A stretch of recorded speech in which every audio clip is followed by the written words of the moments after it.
Há momentos na história da humanidade em que o destino de civilizações inteiras repousa nas mãos de um único homem. Não se trata de conquistadores que subjugam nações com ferro e fogo, nem de reis que estendem seus domínios pelos confins da terra. Falo daqueles varões providenciais que, na aparente insignificância de suas vidas, moldam o curso dos séculos vindouros através da força silenciosa de sua santidade. São Bento de Núrcia foi um desses homens, nascido no ano de 480, quando o Império Romano agonizava sob os golpes das invasões bárbaras.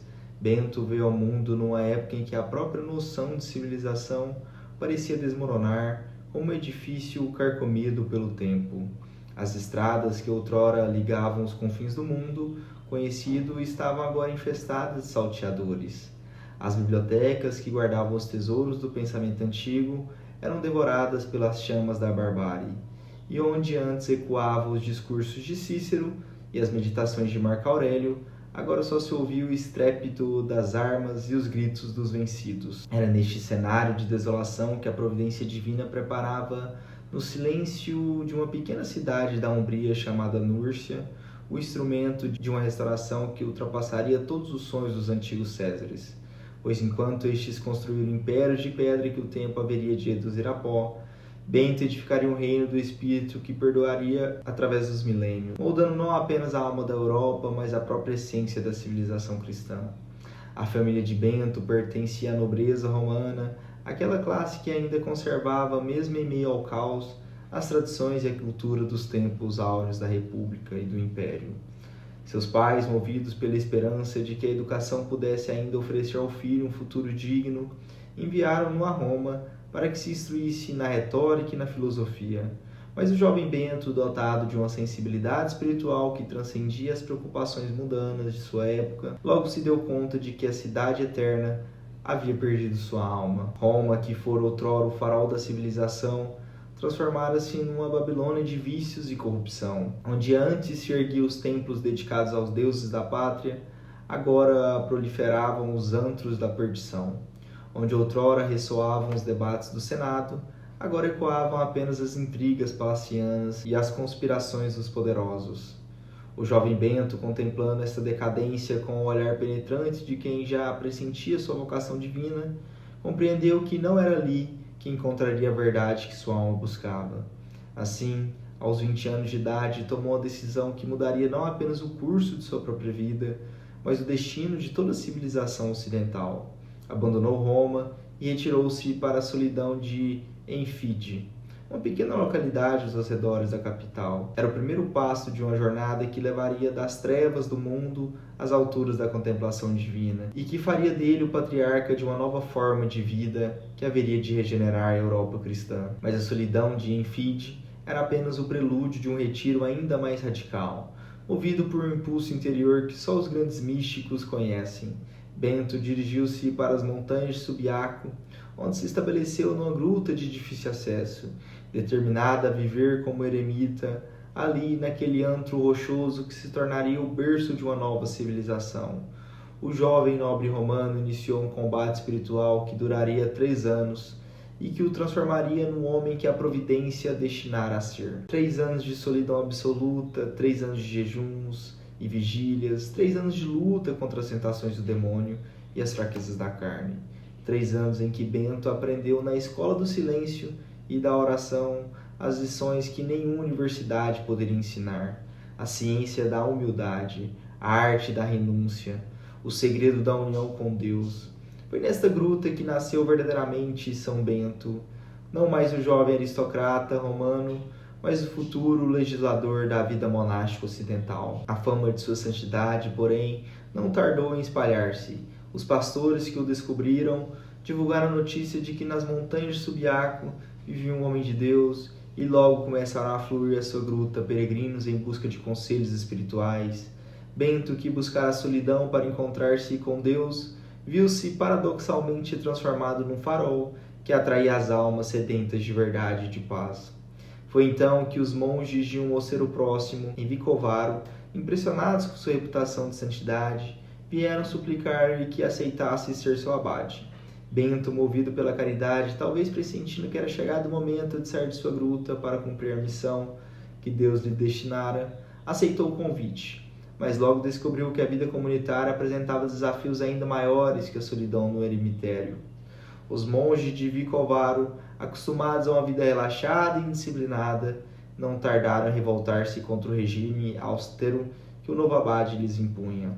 A regra que Bento tentava estabelecer, baseada na oração, no trabalho e na obediência, chocava-se frontalmente com os hábitos dissolutos daqueles religiosos que haviam esquecido o verdadeiro sentido da vida monástica. A tensão cresceu a tal ponto que os monges, movidos pela malícia do demônio, chegaram ao extremo de tentar envenenar seu abade, mas Deus, que protegia seu servo, fez com que o cálice envenenado se quebrasse no momento em que Bento o abençoava. E uma serpente saiu do vinho, revelando a perfidia dos conspiradores. Este milagre, longe de intimidar os monges rebeldes, apenas aumentou seu ódio contra aqueles que mostravam o espelho de suas consciências. Bento, compreendendo que não era ali que Deus queria que exercesse seu apostolado, deixou o Vicovaro e retornou à solidão de Subiaco. Mas a providência tinha outros planos para ele. Em pouco tempo, começaram a chegar à sua gruta jovens desejosos de abraçar a vida monástica sob sua direção. Eram almas generosas que, em meio ao caos de uma época de transição, buscavam um ideal mais elevado que as glórias efêmeras do mundo. Bento, reconhecendo neste afluxo de vocações um sinal da vontade divina, decidiu fundar não um, mas 12 pequenos mosteiros, cada um com 12 monges, seguindo o exemplo simbólico dos apóstolos. Assim, nasceu a primeira experiência verdadeiramente beneditina, uma rede de comunidades monásticas unidas pela mesma regra, pelo mesmo espírito, pela mesma busca de perfeição cristã. Era o embrião daquilo que se tornaria a Ordem Beneditina, a grande força civilizadora que haveria de regenerar a Europa medieval. Cada um destes mosteiros era como uma célula viva de um organismo maior, irradiando ao seu redor os valores do Evangelho e criando focos de cultura e santidade numa época dominada pela barbárie. Mas nem mesmo em Subiaco Bento encontraria a paz definitiva. A inveja de um sacerdote local chamado Florencio, que via como aos olhos a influência crescente do santo abade, tornou-se uma fonte constante de perturbações. Florencio, movido por uma malícia que só pode ser explicada pela ação do demônio, chegou ao ponto de enviar a Bento um pão envenenado, disfarçado como presente. Mas novamente a providência protegeu seu servo. Bento deu o pão ao corvo que costumava visitá-lo diariamente, ordenando à ave que o levasse para longe, onde não pudesse causar mal a ninguém. A perseguição de Florencio tornou-se tão intensa que Bento, sempre movido pela caridade e pelo desejo de evitar escândalos, decidiu deixar Subiaco e buscar outro lugar onde pudesse continuar sua obra. Era o ano de 529 e o destino conduziu a Monte Cassino, uma montanha situada entre Roma e Nápoles, onde se erguia um antigo templo pagão dedicado a Apolo. A escolha deste local não foi casual. Monte Cassino representava simbolicamente a vitória do cristianismo sobre o paganismo, da luz sobre as trevas, da verdade sobre o erro. Ali, onde outrora se ofereciam sacrifícios aos falsos deuses, Bento estabeleceria um mosteiro que se tornaria o coração pulsante da vida monástica ocidental e o berço de uma nova civilização. A fundação da abadia de Monte Cassino marca o início da fase mais fecunda da vida de São Bento. Foi ali que ele compôs sua obra-prima, A Regra, que levaria seu nome e que se tornaria o código fundamental da vida monástica no Ocidente. Começada em 534, esta regra não era apenas um conjunto de normas disciplinares, mas uma verdadeira escola de perfeição cristã, um caminho seguro para a união com Deus através da vida comunitária. A genialidade da regra de São Bento reside em sua capacidade de equilibrar os diversos aspectos da vida humana numa síntese harmoniosa que respeita tanto as necessidades do corpo quanto as aspirações da alma. Dividida em 73 capítulos, precedidos de um prólogo de rara beleza espiritual, a regra aborda todos os aspectos da vida monástica, desde a organização da comunidade até os detalhes da oração litúrgica, desde as normas do trabalho manual até os princípios da formação espiritual. O lema que resume toda a espiritualidade beneditina é Ora et labora, reza e trabalha, Nessas duas palavras simples está contida uma revolução que transformaria não apenas a vida monástica, mas toda a concepção cristã da existência humana. Bento compreendeu que a oração sem o trabalho pode degenerar em quietismo estéril, assim como o trabalho sem a oração pode reduzir-se ao mero ativismo mundano. A síntese entre contemplação e ação, entre vida interior e compromisso concreto, tornou-se a marca distintiva da espiritualidade beneditina. A oração, na concepção de São Bento, não é a fuga do mundo, mas a fonte que alimenta e purifica toda a atividade humana. O monge beneditino reza não para esquecer-se de suas responsabilidades terrenas, mas para cumpri-las com o espírito sobrenatural. O trabalho, por sua vez, não é visto como uma maldição ou um castigo, mas como uma participação na obra criadora de Deus, uma forma de oração em ação, um meio de santificação pessoal e de serviço ao próximo. Esta visão equilibrada da vida cristã fez os mosteiros beneditinos os verdadeiros centros de civilização, enquanto as cidades se despovoavam e as estradas se tornavam intransitáveis. Os mosteiros permaneciam como ilhas de paz e de ordem no oceano de caos. Ali se conservava não apenas as tradições da vida espiritual, mas também os tesouros da cultura antiga, os segredos das artes e dos ofícios, os conhecimentos da medicina e da agricultura. Os monges copistas, trabalhando pacientemente em seus scriptoriums, salvaram da destruição as obras-primas da literatura clássica e patrística. Enquanto os bárbaros queimavam bibliotecas e destruíam monumentos, os beneditinos copiavam manuscritos, preservando para as gerações futuras os tesouros do pensamento humano. Aristóteles e Platão, Cícero e Virgílio, Santo Agostinho e São Jerônimo chegaram até nós graças ao trabalho silencioso e abnegado destes monges que compreenderam que a cultura é patrimônio sagrado da humanidade. Mas a obra civilizadora dos beneditinos não se limitou à preservação dos textos antigos. Eles foram também pioneiros em inúmeras áreas do conhecimento e da técnica. Desenvolveram novos métodos de agricultura, aperfeiçoaram as técnicas da construção, criaram escolas e hospitais, estabeleceram redes de comunicação que ligavam os mosteiros espalhados por toda a Europa. Cada abadia era um centro de irradiação cultural que influenciava toda a região circundante. A hospitalidade beneditina tornou-se lendária, seguindo o preceito de São Bento de receber cada hóspede como se fosse o próprio Cristo. Os mosteiros ofereciam abrigo gratuito a todos os viajantes, fossem eles nobres ou plebeus, cristãos ou pagãos. Esta prática não apenas salvou incontáveis vidas numa época em que viajar era extremamente perigoso, mas também facilitou o intercâmbio cultural e comercial entre as diferentes regiões da Europa. A influência de São Bento e de sua regra estendeu-se muito além dos muros dos mosteiros. Os princípios beneditinos de ordem, disciplina, trabalho e oração penetraram gradualmente em toda a sociedade medieval, moldando a mentalidade e os costumes de uma época inteira. A própria noção de que o trabalho é digno e enobrecedor, ideia que hoje nos parece óbvia, mas que era estranha à mentalidade aristocrática da antiguidade, deve muito à influência beneditina. São Bento morreu em 21 de março de 547, poucos dias após sua irmã gêmea Santa Escolástica, que havia seguido um caminho paralelo de santidade na vida religiosa feminina. Segundo o testemunho de São Gregório Magno, seu biógrafo, Bento teve uma visão de sua própria morte e preparou-se para ela com a serenidade de quem havia passado toda a vida preparando-se para o encontro definitivo com Deus. Mas a morte do patriarca de Monte Cassino foi apenas o início de uma influência que se estenderia através dos séculos.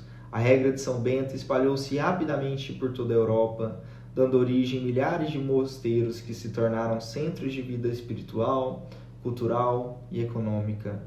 Cluny, Cister, os mosteiros irlandeses, as grandes abadias alemãs e francesas, todos beberam na fonte da sabedoria beneditina, adaptando-a às necessidades de seus tempos e lugares, mas conservando sempre o espírito original de seu fundador. A Europa medieval deve a São Bento muito mais do que geralmente se reconhece. Sem os mosteiros beneditinos, a transição entre o mundo antigo e o moderno teria sido infinitamente mais traumática. Foram eles que preservaram não apenas os textos clássicos, mas também as técnicas agrícolas, os conhecimentos médicos, as tradições artísticas que permitiram à civilização europeia renascer das cinzas do Império Romano. Mas talvez a maior contribuição de São Bento à humanidade tenha sido de ordem espiritual. numa época em que o cristianismo corria o risco de perder-se em disputas teológicas abstratas ou de degenerar em formalismo vazio. Ele mostrou que é possível viver o Evangelho de forma integral, equilibrando a contemplação e a ação, a vida interior e o compromisso social, a busca da perfeição pessoal e o serviço ao próximo. A espiritualidade beneditina, com sua ênfase na estabilidade, na conversão contínua e na obediência, oferece ainda hoje um modelo válido para todos os cristãos que buscam viver sua fé de forma autêntica e profunda. O princípio do ora et labora continua sendo a resposta eficaz aos desequilíbrios de nossa época, ao ativismo desenfreado que esquece a dimensão contemplativa da vida e ao espiritualismo desencarnado que foge das responsabilidades concretas do mundo. Em 64, o Papa Paulo VI proclamou São Bento patrono da Europa, reconhecendo oficialmente o papel fundamental que ele desempenhou na formação da civilização europeia. Este gesto não foi apenas uma homenagem ao passado, mas também um convite para o futuro. Uma Europa que parece ter perdido suas raízes cristãs, São Bento continua sendo o farol que aponta o caminho da verdadeira renovação, pois a lição fundamental de São Bento é que a verdadeira civilização não se constrói apenas com leis e instituições, mas sobretudo com a transformação interior dos corações humanos. Só quando o homem encontra Deus em si mesmo é que pode construir uma sociedade verdadeiramente humana. Só quando aprende a equilibrar a oração e o trabalho, a contemplação e a ação, é que pode contribuir eficazmente para o bem comum. O silêncio de São Bento foi mais eloquente que todos os discursos dos oradores de seu tempo. Sua humildade foi mais poderosa que a soberba dos conquistadores. Sua obediência a Deus foi mais libertadora que todas as revoluções humanas. E sua regra, escrita há quase 15 séculos, continua sendo um guia seguro para todos aqueles que buscam viver uma vida verdadeiramente cristã. Assim, quando contemplamos a figura venerável de São Bento de Núrcia, não vemos apenas um santo do passado, mas um mestre para o presente e uma esperança para o futuro. Pois enquanto houver homens dispostos a buscar Deus no silêncio da oração e a servi-lo na simplicidade do trabalho cotidiano, o espírito de São Bento continuará vivo e sua obra de civilização cristã prosseguirá através dos séculos, até que chegue o dia em que Deus seja tudo em todos. Escuta, filho, os preceitos do Mestre, inclina o ouvido do teu coração, recebe de boa vontade e executa eficazmente o conselho de um bom pai, para que voltes pelo labor da obediência àquele de quem te afastastes pela desidia da desobediência. Que São Bento de Núrcia rogue por nós, para que no tempo e na eternidade, um dia, possamos nos tornar dignos das promessas de Cristo. Amém. Em nome do Pai, do Filho e do Espírito Santo.